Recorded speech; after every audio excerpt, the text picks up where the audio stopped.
everyone, Intro Ember here, / spoiler warning Ember here, because this video is once again chock full of spoilers. I just wanted to let you all know, if you've not played Paper Mario The Thousand Year Door, then I highly advise you either wait till you play the Switch game, or you watch at your own risk, because this video is chock full of spoilers, because we are literally ranking the chapters. Anyway, I hope you guys enjoy the video if you stick around. Here we go! The Paper Mario The Thousand Year Door remake is right around the corner, and I can't wait for this game. Like, it's a remake I never thought was going to happen. And now, 20 years later, it's happening, and I'm just so excited for it. Anyway, usually whenever people think of this game, they think of the battle system, the partners, or even the amazing story that is The Thousand Year Door. Me, personally, I think about the chapters and their difficulty in typical Ember Ray fashion. However, I am slightly afraid that the remake is going to change how some of the areas function, seeing as some of the dialogue has already been changed. So while the 2004 version of Paper Mario The Thousand Year Door is still fresh in my brain, I'm going to rank the chapters of this game and give my possibly very controversial opinions on them, because why not? I need some content. Also, I'm going to avoid talking about the chapter bosses as much as I can because, well, that could be a huge old ranking all on its own. Anyway, with that out of the way, let's get into it!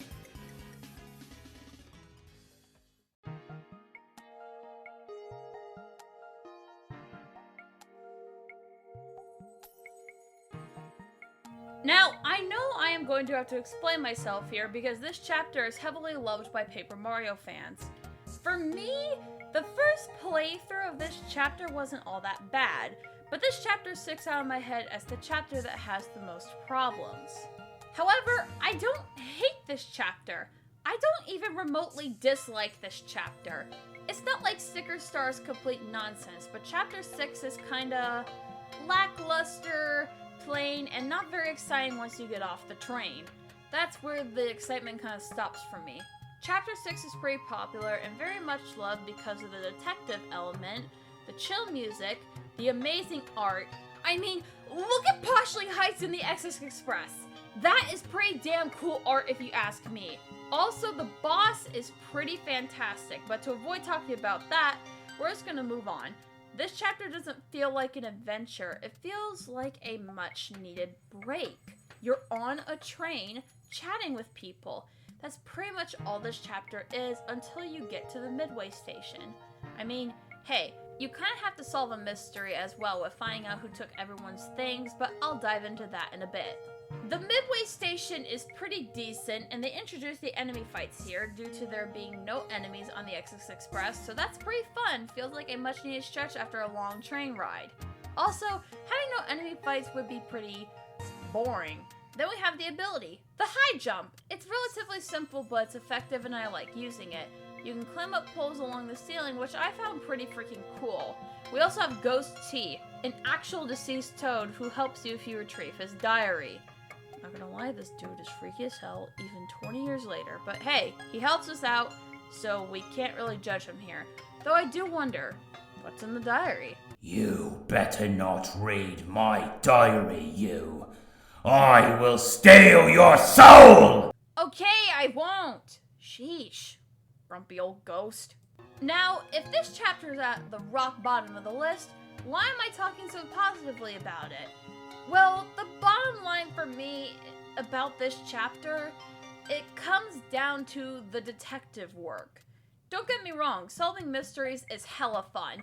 I find it rather engrossing that you can start from literally nothing and find tiny little scraps of clues that you wouldn't expect to even be a clue to get you closer and closer to finding the culprit. Like, that's one of the coolest things ever in my opinion. So Pennington has a pretty cool job.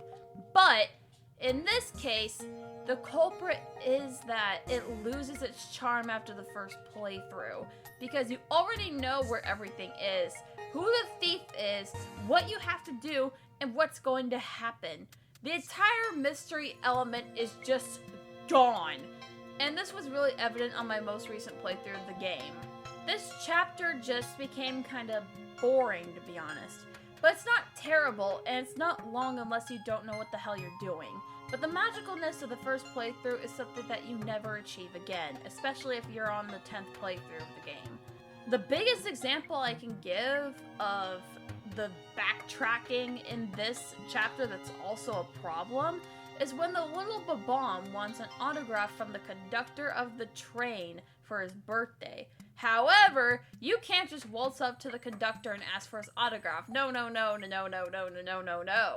You gotta go talk to several different people before you can even get to the conductor, and this happens several times in the chapter, by the way. Plus, it does not help that I already know the culprit, and I just have to run around on this train like a goddamn loony, trying to find things and not really enjoying my time with it.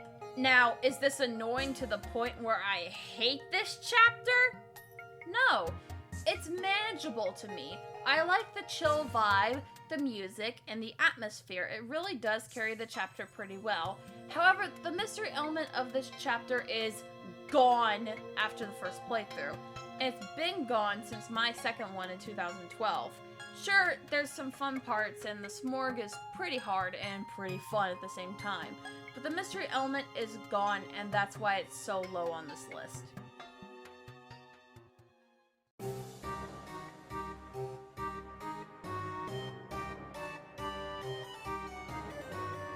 Up next, we have Chapter 1, Castle and Dragon, and, well, what do you expect? It's Chapter 1.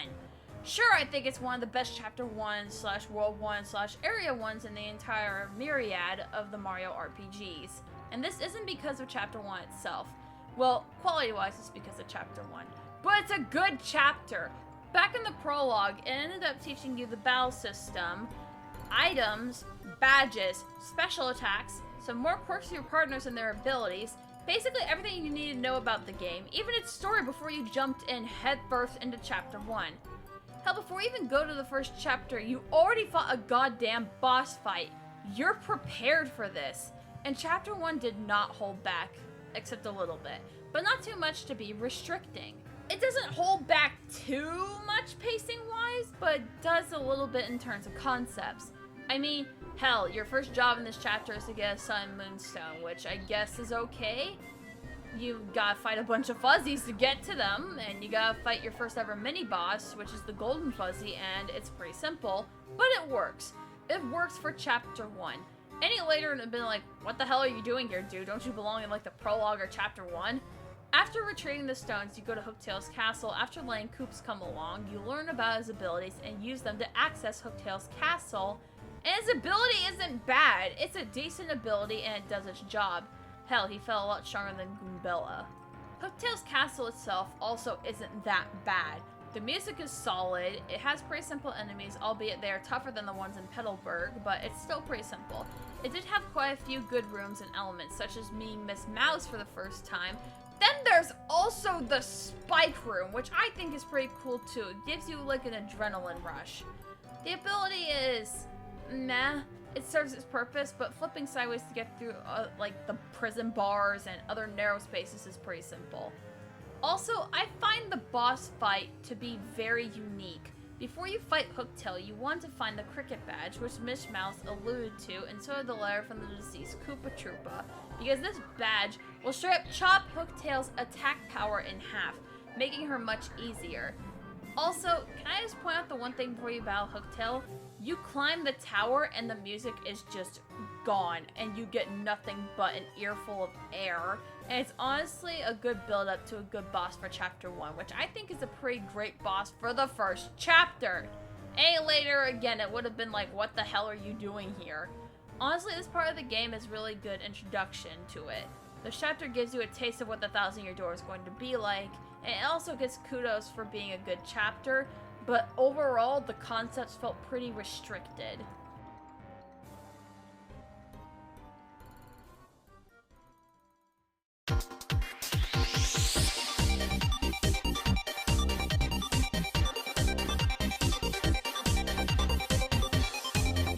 Chapter 7 from the 1,000-Year Door gives me the most mixed feelings I've ever had whilst playing a video game.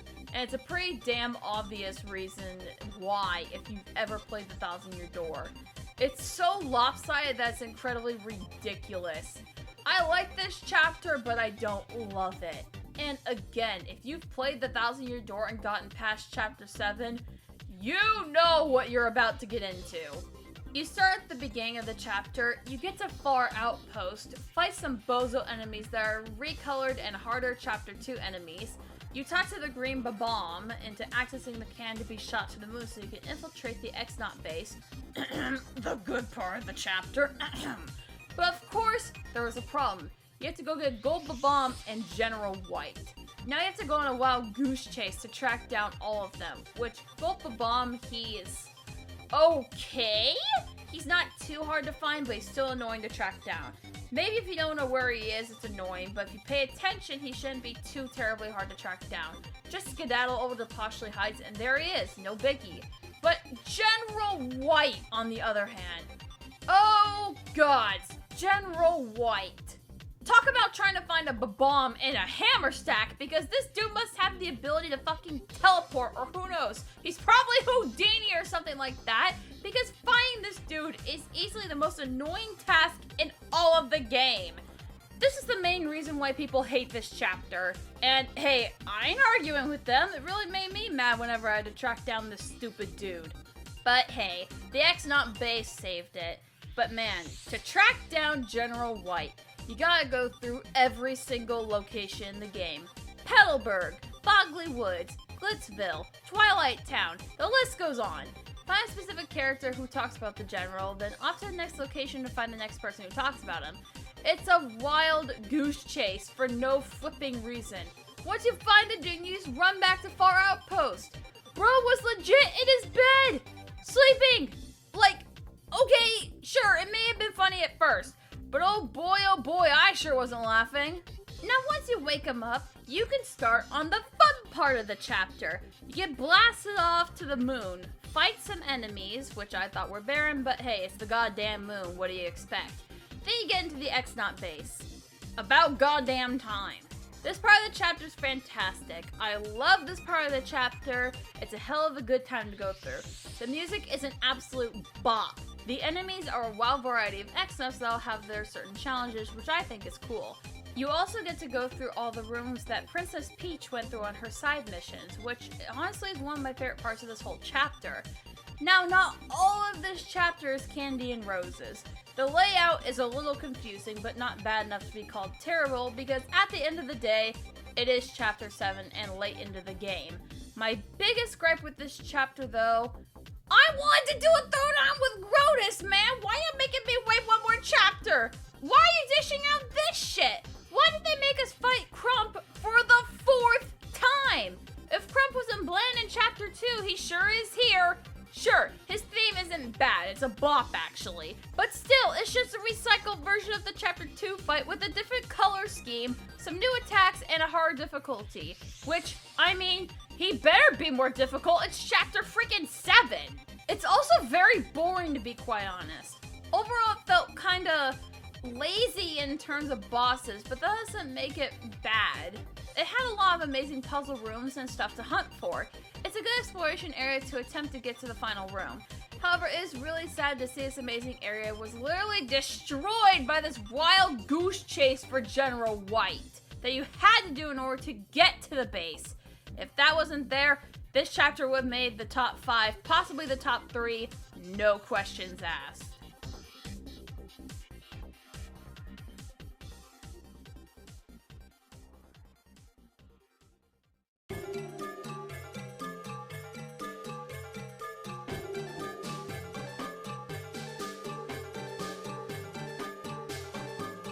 To hate chapter 2 as a kid because I couldn't for the life of me memorize the layout or control the punies all that well. However, now the layout I'm just used to it, I guess. I mean, yeah, don't get me wrong, it is a bit of a problem considering it's the 2nd chapter of the game. This layout is really freaking confusing and bad. It's really freaking tall in the tree, and there's little to no differences in the room, which can make it a bit of a problem and very confusing.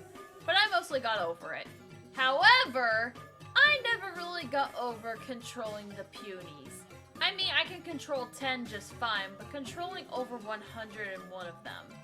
Well, not over 101, but you get the point. Oh god, controlling the 101 puny squad, that's just... it's just a huge chore. I guess Nintendo wasn't over their Pikmin insanity yet, and it's the closest thing Mario will ever have to Pikmin. However, my Pikmin frustration hit its peak when I reached the Bubble Room. This is the only room in the Thousand Year Door that I genuinely hate. You have to send the 101 punies to the other side of the room using Flurry. However, trying to line up these punies is annoying. Sure, you have the puny orb to line them up, which helps a little bit, but it's not like they line up perfectly, so you're gonna have 2 or 3 straying from the pack and you gotta go get them and blow them again. I mean, hey, sure, it's not gonna be perfect when there's 101 of them. But in the tail end of the chapter, you're timed on how fast you can get the hell out of the tree. And you have no time to stop and go pick up the stray ones. You gotta line these punies up on the first try as close to perfect as possible. Get them across. Be sure to grab the stone on your way out and get the hell out of the tree as fast as you can before the timer runs out. But it takes so much time just to send them over. It's easily the hardest part by far, especially if you lose one of them along the way, because then you gotta go back and get them again and you don't have enough time for that. The main issue I have with this chapter is just the boss. The best way I can describe Crump is pathetic. Now don't get me wrong, all you Crump supporters. Crump isn't a bad character. He has a few fine boss fights, and he is the teacher enemy. Then in this chapter, Lord Crump and the X-Nuts entirely take over the Boggly Tree, which I think is a hella cool concept, and Lord Crump is the chapter boss. I guess it fits? I mean, I can't think of anything else that would fit with being the chapter boss for chapter 2. But like I said with chapter 7, it's boring as all hell. It's Crump in a machine fighting you with said machine. His attacks aren't all that unique, but its one saving grace is the theme. It's a bop, I will stand by that. But compared to Hooktail, it's nothing. Hooktail was a good first boss fight, but then you compare it to Lord Crumpnut here, and it still has the same problems that it does with Chapter 7. It's just not a good boss fight for its placement in the game, and it lacks creativity and flair. The main thing I adore in Chapter 2 is the atmosphere. The art is likely some of the best art in the game here, and especially the music. This is easily one of my favorite places in the Thousand Year Door. The aesthetic, the music, everything except for the Bubble Room and Crump. It's amazing. I love it so much. Also, for some reason, all the punies gathering up into the pipe was really hilarious to me. Never gets old. Now, I bet some of you are asking, if this is number 5, why are you saying so much crap about it? Well, because in Chapter 1 everything was functional, but legit nothing really stood out. Chapter 6 had stuff that stood out but wasn't interesting to me, it was kind of boring. The concepts of the X-Nuts taking over and invading the Boggly Tree was really interesting and it worked well. I don't think it could get any higher or lower. This chapter is what I call the middle ground. It rests here comfortably in the middle, and I love it.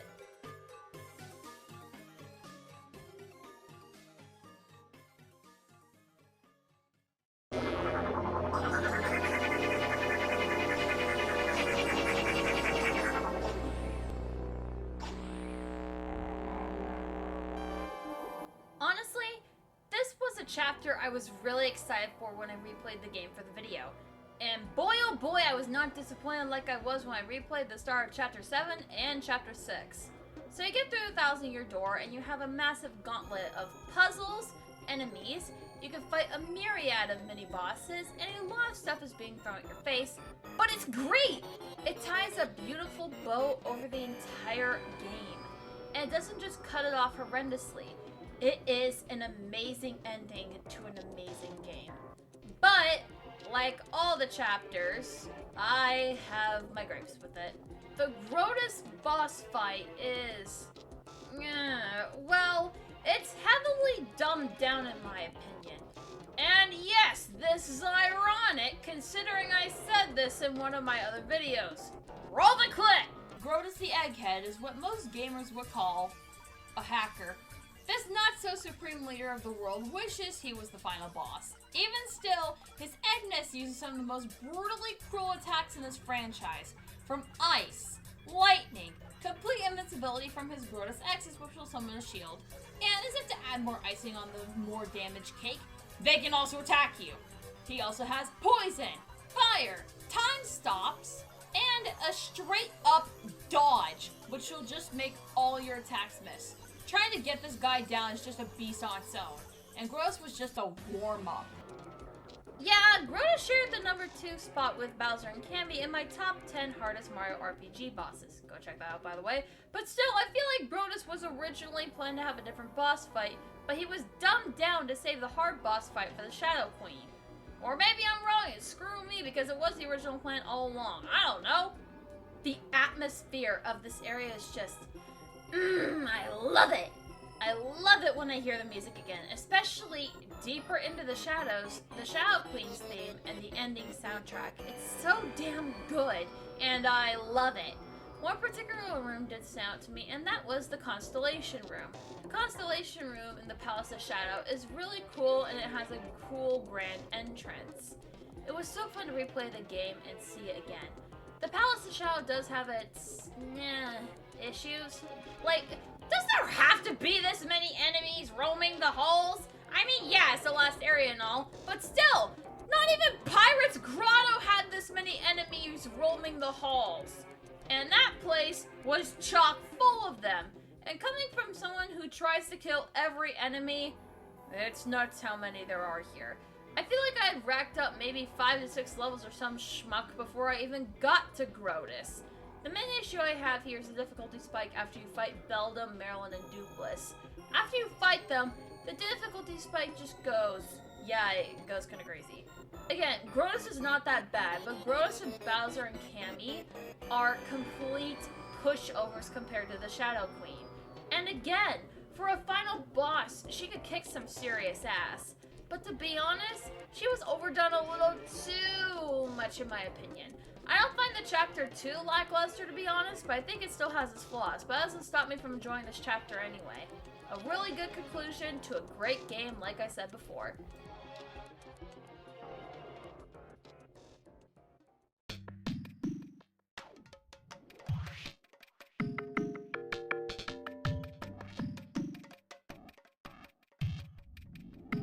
Oh man, Chapter 5.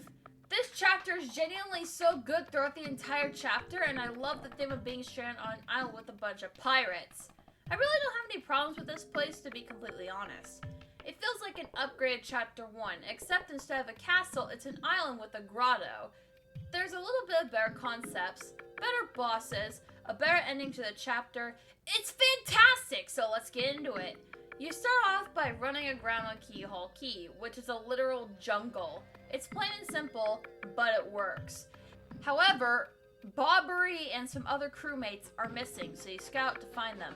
However, when you do find them, Bobbery orders the 2 sailors with him to retreat with Mario, and to be honest here, seeing Bobbery come this far after the death of his wife Scarlet that made this old bomb legit hate the sea, that's a pretty cool character development story if I've ever seen one. And holy shit, I love me some fine character development.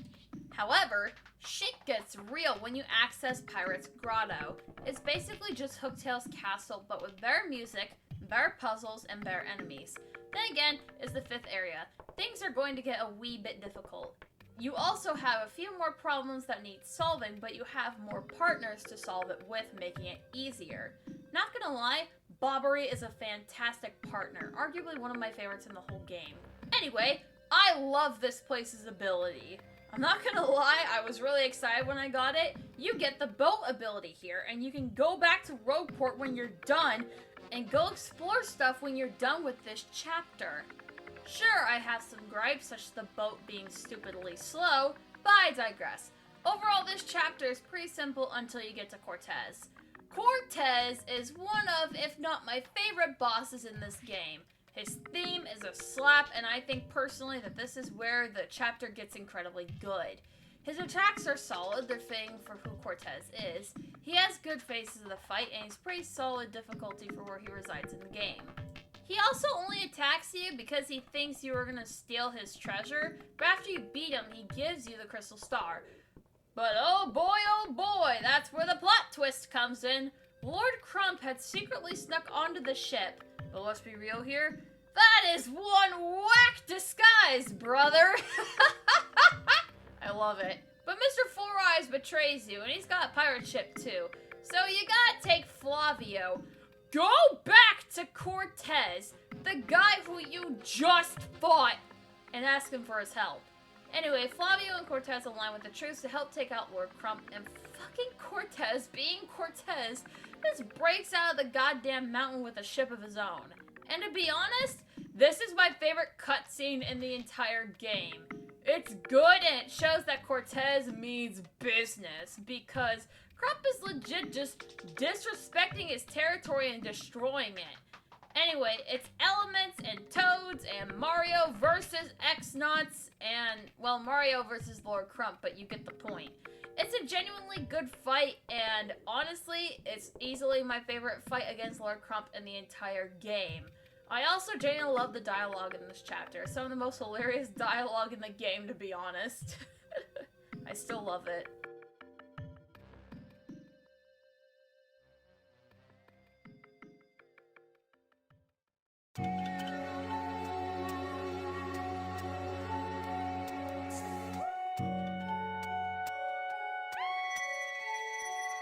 Chapter 4. I love this chapter with all my heart. It has the high highs that Chapter 7 does when you reach the X-Nut base, but it doesn't have the lows nearly as bad as Chapter 6, which we're going to talk about, but it doesn't sink the chapter like it did for Chapter 6 and the beginning of Chapter 7. This chapter really just stands out by itself with all of its amazing backgrounds, the creepy as hell atmosphere, and the freaking music. It conveys very damn well this place is creepy and scary, and it's very damn well meant to be creepy and scary. The music and atmosphere mix very well with this. Then you have the story, which is an impeccable mix of very goofy, dramatic, and genuinely terrifying. You got this curse that Dupless casts upon the town that every time the bell rings, it will turn somebody into a pig, which is pretty strange as hell in its own rights, but also very creepy in my opinion. I don't want to be a pig! So basically, you go off to stop him right this instant. You venture off to the creepy steeple, and let me just say this. The enemies here in this area are pretty damn difficult. I'll get to them in a moment. But when you get to creepy steeple, you fight Dupless, and let me just say this about Dupless. Dupless is a fine boss fight. Both of his fights are fine, but in all honesty, Dupless is kind of easy to deal with. In the first fight, he just turns into you, flays with your partners, and then the second one, he uses your partners against you and also attacks you. With the same amount of HP, by the way. But your partners don't do anything interesting or have any interesting attacks. It's just kind of boring. The way I see it, the concept was fantastic, but the execution was mediocre. However, the main appeal of this chapter is when you beat Dupless for the first time, he turns into you. He turns the shadow version of Mario into Mario, and Dupless becomes Mario. Yeah, it's kind of confusing, but I get it. It's interesting, though, that he convinces all your partners, "Ayo, I'm Mario, let's go." Like, that's interesting to me, that Dupless actually pulled off the old switcheroo, and they just fucking dip. You don't have partners anymore. You haven't not had partners since the beginning of the game. Now you're forced to deal with Dupless entirely on your own. Or, so you think. Back in Twilight Town, the Shadow Sirens are attempting to finish off Mario again with a super bomb. But Belda misplaces it, blames Vivian for it, tells Vivian to find it before she and Marilyn are done with their nap, and just leave poor Vivian there to search for the bomb. Meanwhile, Mario's trudging through the forest entirely alone. And to be honest, I struggle with those enemies a lot when I had partners. Imagine doing this crap alone. It is so much harder. This is where most of people's complaints with Chapter 4 begin to rise. Honestly, they're so much more difficult without partners, so your best option, run for your life! Anyway, after you get Vivian as a partner, it gets a bit easier, but here's where the annoying part of the chapter comes into play. The backtracking. This is the main reason that people hate this chapter. But to be fair, it's not nearly as bad as tracking down General White, but it does exist. Basically, you run through the forest as fast as you can, get back to Twilight Town, rescue Vivian, which she's an amazing partner, we all know that. Then you run back to Creepy Steeple, then run to the well, get into the basement of the Creepy Steeple, find the letter P, eavesdrop on the bird, and hear Duplus's name, run back to where you encounter Duplus, spell his name, and as if to add insult to injury, you must run back to Creepy Steeple when you were just there. Like, what the heck? Me, personally, I don't mind the backtracking. I know a lot of people hate it, but I personally don't care. What I do care about is how freaking often the enemies respawn, because they respawn frequently. Sure, you can try to flee, but that doesn't always work, and the enemies are hella strong in this case. It's giving you the feeling that without your partners, you're weak. And it works! It works so damn well, and I think that's what most people do not like about this chapter, to be 1000% honest. That's not even a good thing, because the enemy fights get more difficult, and to be honest, even without Vivian, it's still difficult. Other than that, I have no other problems with this chapter. It's a well-crafted one, and I think it got a little too difficult after losing your partners. That's literally the only gripe I really have with it, other than a few things. It works insanely well with Duplus taking Mario's identity and losing his partners, and having him team up with someone who was originally his enemy, but ended up becoming a dear friend.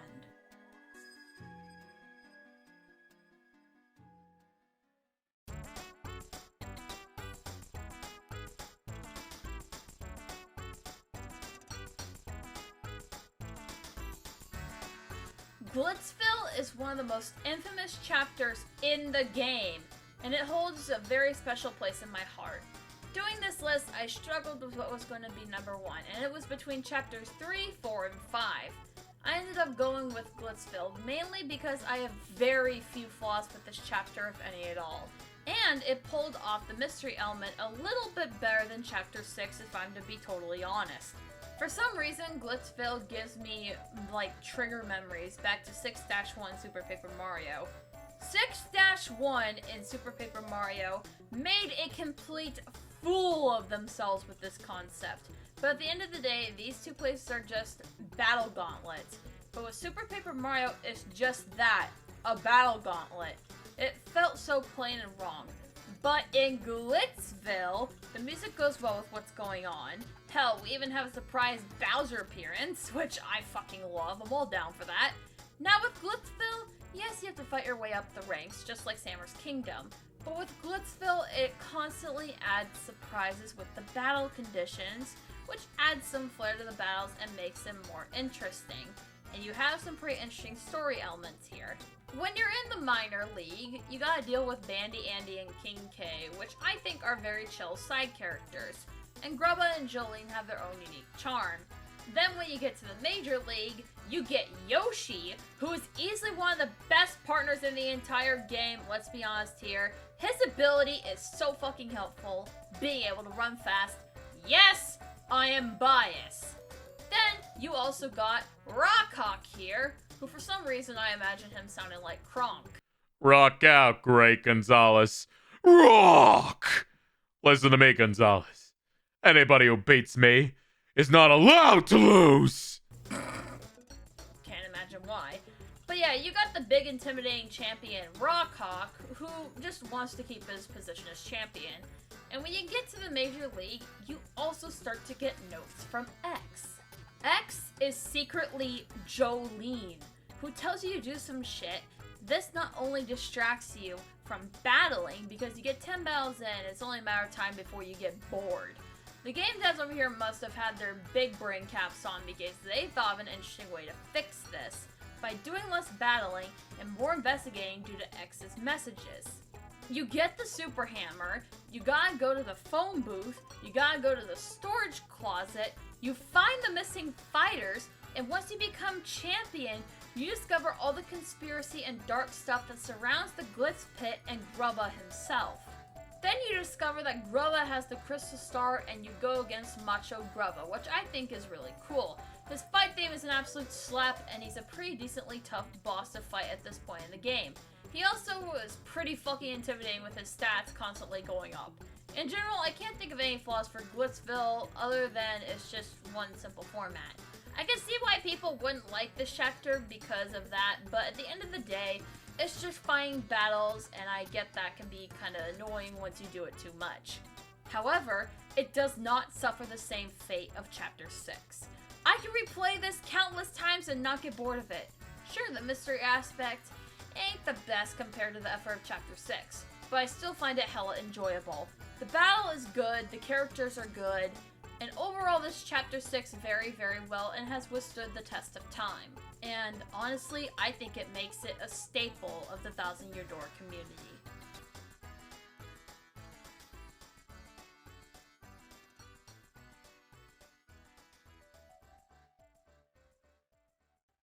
Hello everyone, Editor Ember here, and thank you so much for watching this video.